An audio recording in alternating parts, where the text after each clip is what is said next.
So a fight within the fight over voter ID played out in a Sacramento courtroom today, and a judge just minutes ago ruled in favor of Attorney General Bonta. That's after the Yes on 39 campaign sued the AG over the voter ID ballot language. NBC 7's political reporter Joey Safchik explains it all.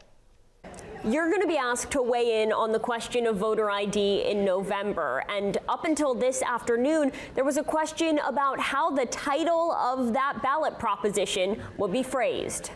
Another wrinkle in the debate over voter ID after the California Attorney General rewrote the ballot title for Prop 39. Proponents of voter ID use the following language while collecting signatures to get this issue on the ballot. Prop 39, quote, establishes additional voter identification and citizenship verification requirements.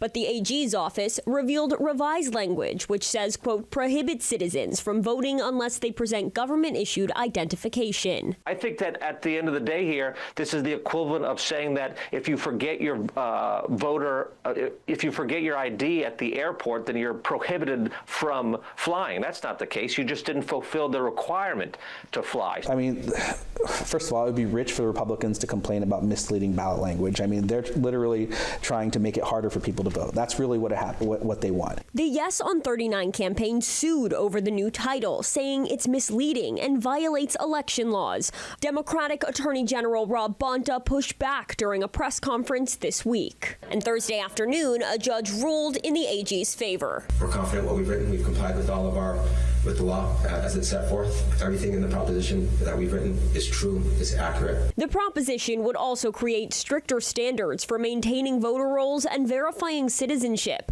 It's already a felony for non-citizens to vote. And what people fail to notice is that in the last, I think, several decades, there have only been a couple dozen examples of voter fraud or anything like that. So the whole focus on this, it's an obsession with the Republican Party. Would voter ID eradicate those few bad actors? Yeah, but it would also eradicate thousands, if not hundreds of thousands of voters. But the former chair of the San Diego Republican Party maintains that the original language should appear on the ballot. Changing it from requiring it to prohibiting it, I think that's outrageous in an attempt to rig this election and really mislead and confuse voters. The AG's office says they're responsible for writing the titles of 9 propositions heading to the polls in November and that they modified all of them. Joey Safchik, NBC 7.